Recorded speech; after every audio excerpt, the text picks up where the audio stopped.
بسم اللہ الرحمن الرحیم۔ شروع اللہ کے نام سے جو بڑا مہربان نہایت رحم کرنے والا ہے۔ ہر امت کا ایک امین ہوا کرتا ہے اور اس امت کے امین ابو عبیدہ ہیں۔ وہ مبارک چہرہ، خوش شکل، کمزور جسم، لمبا قد اور پروقار شخصیت کے مالک تھے۔ انہیں دیکھ کر آنکھوں کو ٹھنڈک اور راحت ملتی اور ان سے مل کر روح کو سکون اور دل کو اطمینان نصیب ہوتا۔ ان سب خوبیوں کے ساتھ ساتھ اللہ تعالیٰ نے ان کو یہ بھی صفت عطا فرمائی تھی کہ وہ بے حد خوش اخلاق، نرم مزاج اور بہت زیادہ شرم و حیا والے تھے۔ لیکن اس کے ساتھ ساتھ بہادر اتنے تھے کہ جب کوئی سخت معاملہ پیش آتا یا کوئی مشکل گھڑی سامنے آتی تو وہ ایک خطرناک شیر کی مانند چاق و چوبند نظر آتے۔ وہ رونق و صفائی اور تیزی اور کاٹ میں تلوار کی دھار کے مشابہ تھے۔ یہ ہیں امت محمد صلی اللہ تعالیٰ علیہ وآلہ وسلم کے امین، حضرت عامر بن عبداللہ بن جراح فہری قریشی رضی اللہ تعالیٰ عنہ، جن کی کنیت ابو عبیدہ ہے۔ یہ عشرہ مبشرہ صحابی ہیں، یعنی کہ حضور صلی اللہ تعالیٰ علیہ وآلہ وسلم نے ان کو ان کی دنیا میں ہی جنت کی خوشخبری سنا دی تھی۔ حضرت عبداللہ بن عمر رضی اللہ تعالیٰ عنہ ان کی تعریف کرتے ہوئے فرماتے ہیں، قریش کے 3 آدمی سب سے زیادہ روشن چہرے، سب سے زیادہ خوش اخلاق اور سب سے زیادہ حیا والے ہیں۔ اگر وہ تم سے بات کریں گے تو کبھی جھوٹ نہیں بولیں گے، اور اگر تم ان سے بات کرو گے تو کبھی تم کو جھٹلائیں گے نہیں۔ وہ ہیں ابو بکر صدیق، عثمان بن عفان اور ابو عبیدہ بن جراح۔ حضرت ابو عبیدہ ان لوگوں میں سے ہیں جنہوں نے اسلام قبول کرنے میں پہل کی تھی۔ وہ حضرت ابو بکر صدیق رضی اللہ تعالیٰ عنہ کے مسلمان ہونے کے دوسرے دن ہی ان کے دست مبارک پر اسلام میں داخل ہوئے۔ حضرت ابو بکر صدیق، حضرت عبیدہ بن جراح، حضرت عبد الرحمن بن عوف، حضرت عثمان اور حضرت ارقم بن ابی ارقم کو لے کر نبی کریم صلی اللہ تعالیٰ علیہ وآلہ وسلم کی خدمت میں حاضر ہوئے، اور ان لوگوں نے آپ صلی اللہ تعالیٰ علیہ وآلہ وسلم کے سامنے کلمہ شہادت پڑھ لیا۔ یہ لوگ اسلام کے شروع زمانے میں آنے والے بنیادی اشخاص تھے جس پر اسلام کی عظیم الشان عمارت تعمیر کی گئی۔ حضرت ابو عبیدہ نے مکہ مکرمہ میں رہتے ہوئے شروع سے آخر تک ان شدید ترین آزمائشوں کو برداشت کرتے ہوئے زندگی گزاری جن میں مسلمانوں کو مبتلا کیا گیا۔ انہوں نے ابتدائی مسلمانوں کے ساتھ جو مصائب و تکلیفیں برداشت کی اور جو سختیاں جھیلیں، روئے زمین پر کسی دین کے ماننے والوں نے نہ جھیلی ہوں گی۔ انہوں نے بڑی بہادری اور ہمت و حوصلے کے ساتھ ان تکلیفوں کا مقابلہ کیا اور ہر موقع پر اللہ اور اس کے رسول صلی اللہ تعالیٰ علیہ وآلہ وسلم کے ساتھ سچی محبت کا ثبوت دیا۔ لیکن غزوہ بدر کے موقع پر وہ جس آزمائش میں مبتلا ہوئے، اس کی سختی ہر خیال و تصور سے بالاتر تھی۔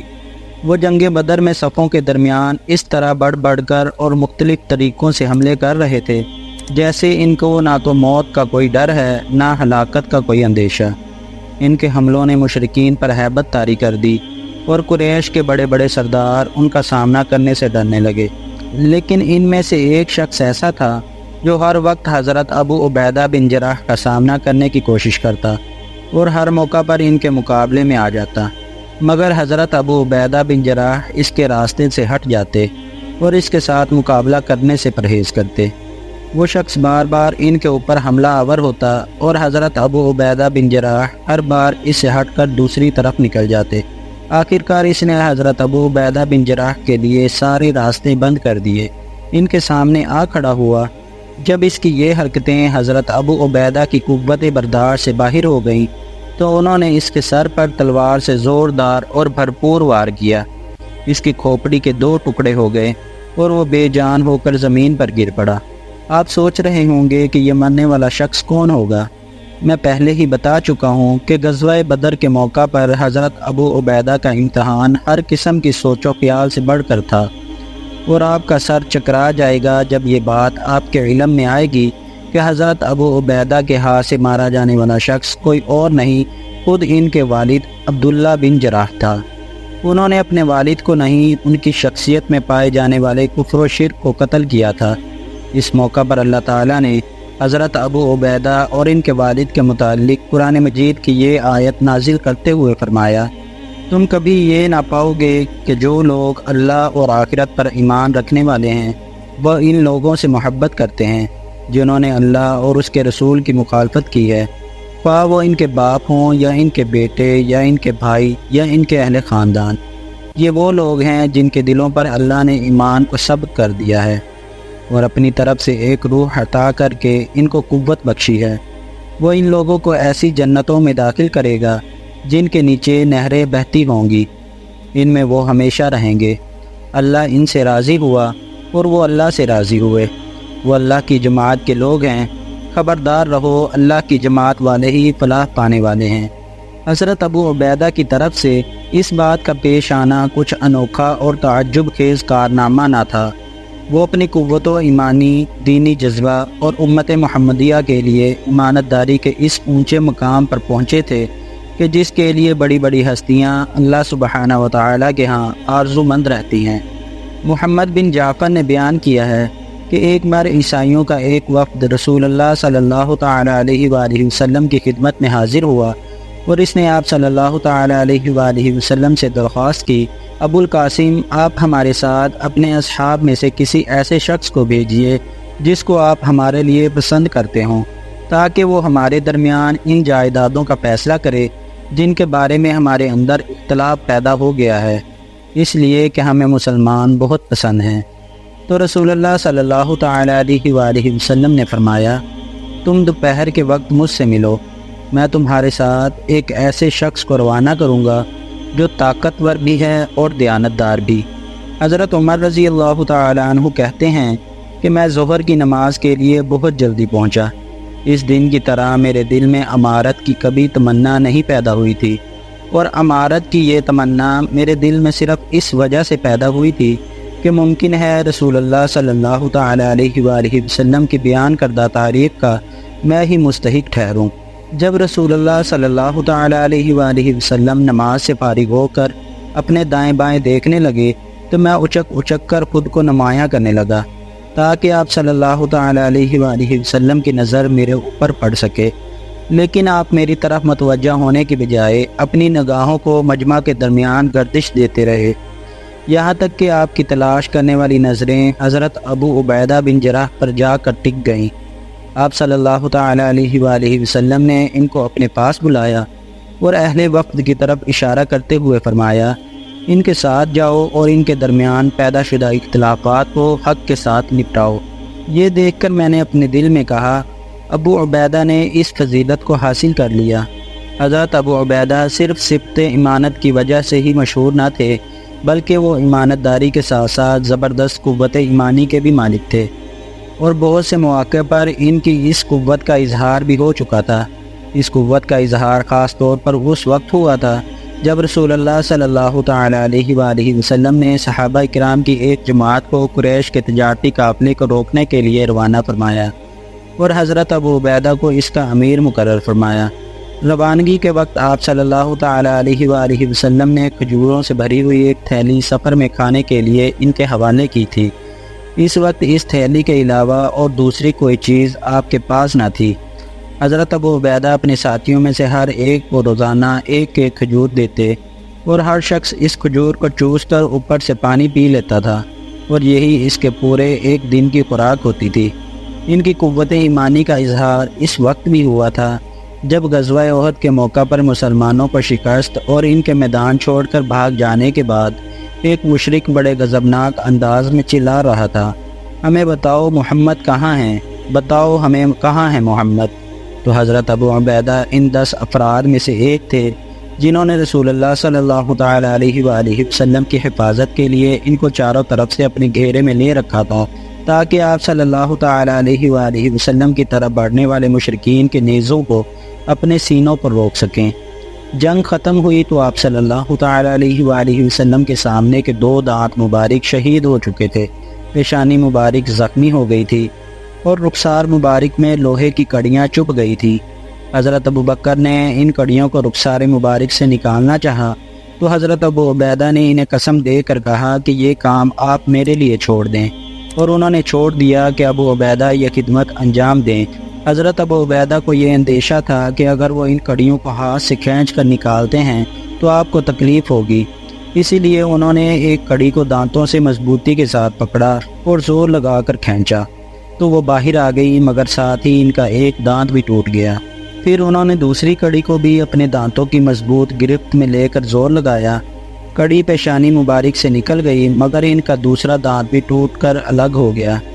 حضرت ابوبکر صدیق فرمایا کرتے تھے، اگلے دونوں دانت ٹوٹ جانے کے باوجود ابو عبیدہ بن جراح نہایت خوبصورت دکھائی دیتے تھے۔ حضرت ابو عبیدہ شروع سے آخر تک تمام غزوات میں حضور اکرم صلی اللہ تعالی علیہ وآلہ وسلم کے ساتھ شریک رہے، اور جب سقیفہ بنی ساعدہ کا موقع آیا، جس موقع پر حضرت ابوبکر صدیق کے دست مبارک پر خلافت کی بیعت کی گئی تھی، تو حضرت عمر بن خطاب نے حضرت ابو عبیدہ سے فرمایا، اپنا ہاتھ بڑھائیے، آپ کی بیعت کروں، اس لیے کہ میں نے رسول اللہ صلی اللہ تعالی علیہ وآلہ وسلم کو یہ فرماتے ہوئے سنا ہے کہ ہر امت کا ایک امین ہوتا ہے، اور ہماری امت کے امین آپ ہیں۔ تو انہوں نے جواب دیا، میں ایسے شخص سے آگے بڑھنے کی جرت کیسے کر سکتا ہوں جن کو رسول اللہ صلی اللہ تعالی علیہ وآلہ وسلم نے اپنی زندگی میں ہم مسلمانوں کا امام بنایا، اور آپ کی وفات تک وہ ہماری امامت کرتے رہے۔ اور اس کے بعد جب حضرت ابوبکر پر خلافت کی بیعت ہو گئی تو حضرت ابو عبیدہ حق و صداقت کے معاملے میں ان کے بہترین خیر خواہ اور خیر و بھلائی میں ان کے قابل اعتماد ساتھی ثابت ہوئے۔ پھر جب حضرت ابوبکر صدیق نے اپنے بعد حضرت عمر بن خطاب کے لیے خلافت کی وصیت کی اور اس کی ذمہ داریاں ان کے سپرد کیں، تو حضرت ابو عبیدہ نے مکمل طور پر ان کی اطاعت کی اور ایک مرتبہ کے سوا کبھی ان کے حکم کی خلاف ورزی نہیں کی۔ وہ کون سا موقع تھا جب حضرت ابو عبیدہ نے خلیفۃ المسلمین کے حکم کی خلاف ورزی کی تھی؟ ہوا یہ کہ جس زمانے میں وہ شام کے علاقے میں مسلمانوں کی جماعت کے امیر تھے اور دین کی دعوت لے کر ایک ملک سے دوسرے ملک جا رہے تھے، اور اللہ تعالیٰ کے فضل سے ان ملکوں میں اسلام پھیلا رہے تھے، اور ان کے ہاتھ پر ملک کے ملک اسلام میں داخل ہو رہے تھے، ایک طرف مشرق میں دریائے فرات اور دوسری جانب شمال میں ایشیائے کوچک تک پہنچ گئے تھے۔ اس موقع پر شام میں اچانک طاعون کی ایسی خطرناک وبا پھوٹ پڑی جس کے پہلے کوئی مثال نہیں ملتی۔ اس بیماری میں بے شمار انسان مبتلا ہو گئے، اور دیکھتے ہی دیکھتے بہت سارے انسان موت کے منہ میں چلے گئے۔ حضرت عمر رضی اللہ تعالی عنہ کو اس کا علم ہوا تو وہ سخت تشویش میں مبتلا ہو گئے، اور انہوں نے ایک قاصد کو اس پیغام کے ساتھ ابو عبیدہ کی خدمت میں روانہ کیا، اچانک مجھے ایک ضرورت پیش آ گئی ہے جس میں میرے لیے آپ سے مشورہ کرنا ضروری ہے۔ میں آپ کو قسم دیتا ہوں کہ اگر میرا خط آپ کے پاس رات کے وقت پہنچے تو صبح کا انتظار کیے بغیر روانہ ہو جائیے، اور اگر دن کو ملے تو شام ہونے سے پہلے روانہ ہو جائیے۔ حضرت ابو عبیدہ کو جب حضرت عمر کا یہ خط ملا تو انہوں نے فرمایا، مجھے معلوم ہے کہ امیر المؤمنین کو مجھ سے کیا ضرورت ہے، وہ ایک ایسے شخص کو بچانا چاہتے ہیں جو بچنے والا نہیں ہے۔ پھر انہوں نے ان کے جواب میں لکھا، امیر المؤمنین، میں سمجھ گیا کہ آپ کو مجھ سے کیا ضرورت ہے۔ میں مسلمانوں کے لشکر میں ہوں اور اپنے دل میں اس قسم کی کوئی خواہش نہیں پاتا۔ میں اپنے آپ کو اس وبا سے محفوظ کر لوں جس میں یہ سب لوگ مبتلا ہیں۔ میں اس وقت تک ان لوگوں سے الگ نہیں ہو سکتا جب تک کہ اللہ تعالیٰ میرے اور ان کے بارے میں اپنا فیصلہ نہیں کر دیتا۔ اس لیے جب میرا یہ خط آپ کو ملے تو آپ مجھے اپنی قسم سے بری کر دیجئے اور مجھے یہاں ٹھہرنے کی اجازت فرما دیجئے۔ حضرت عمر رضی اللہ تعالی عنہ نے یہ خط پڑھا تو رونے لگے، اور ان کی آنکھوں سے بے اختیار آنسو جاری ہو گئے۔ حاضرین نے ان کے رونے کی شدت کو دیکھ کر پوچھا، کیا ابو عبیدہ کا انتقال ہو گیا؟ تو انہوں نے جواب دیا کہ نہیں، ان کا انتقال نہیں ہوا ہے، مگر موت ان کے قریب ہے۔ اور حضرت عمر رضی اللہ تعالی عنہ کا یہ اندیشہ غلط نہیں تھا، اس لیے کہ اس کے کچھ ہی دنوں کے بعد وہ طاعون میں مبتلا ہو گئے، اور جب ان کی وفات کا وقت قریب آ گیا تو انہوں نے اپنی جماعت کو وصیت کرتے ہوئے فرمایا، میں تم لوگوں کو ایک وصیت کر رہا ہوں، اگر اس پر عمل کرو گے تو ہمیشہ خیر و فلاح پر قائم رہو گے۔ سنو، نماز قائم کرو، ماہ رمضان کے روزے رکھو، صدقہ و خیرات کرتے رہو، حج اور عمرہ ادا کرو، آپس میں ایک دوسرے کو اچھی باتوں کی نصیحت کیا کرو، اپنے حکمرانوں کے ساتھ خیر خواہی کرو، ان کے ساتھ خیانت اور فریب سے کام نہ لو، اور دنیا تم کو دھوکے میں نہ ڈالے، اس لیے کہ اگر آدمی کو ہزاروں سال کی طویل زندگی بھی مل جائے تب بھی اس کو مرنا ضرور ہے۔ جس طرح اس وقت میرا انتقال ہو رہا ہے۔ پھر انہوں نے حضرت معاذ بن جبل کی طرف متوجہ ہوتے ہوئے فرمایا، معاذ، میرے بعد لوگوں کو نماز تم پڑھاؤ گے۔ اور تھوڑی دیر بعد روح جسم سے پرواز کر گئی۔ انا للہ و انا الیہ راجعون۔ ان کے انتقال کے بعد حضرت معاذ بن جبل نے لوگوں کو خطاب کرتے ہوئے فرمایا، لوگو، آج تمہیں ایک ایسے شخص کی موت کا صدمہ ہوا ہے کہ بخدا میں نے آج تک کسی ایسے شخص کو نہیں دیکھا جو ان سے زیادہ نیک دل، حسد و بغض سے پاک اور ان سے زیادہ برائی اور فساد سے دور ہو۔ نہ میں نے کسی ایسے شخص کو دیکھا جو ان سے زیادہ آخرت سے محبت کرنے والا اور عام مسلمانوں کا خیر خواہ ہو۔ ان کے لیے اللہ تعالیٰ سے رحم کی دعا کرو، اللہ تعالیٰ تمہارے اوپر رحم فرمائے گا۔ اللہ پاک ہم سب کو سمجھنے کی توفیق عطا فرمائے اور پیارے نبی حضرت محمد صلی اللہ تعالیٰ علیہ وآلہ وسلم کے بتائے ہوئے راستوں پر چلنے کی توفیق عطا فرمائے اور ہمارے پیارے نبی حضرت محمد صلی اللہ تعالیٰ علیہ وآلہ وسلم اور صحابہ اکرام سے بے پناہ عشق عطا فرمائے۔ آمین ثم آمین یا رب العالمین۔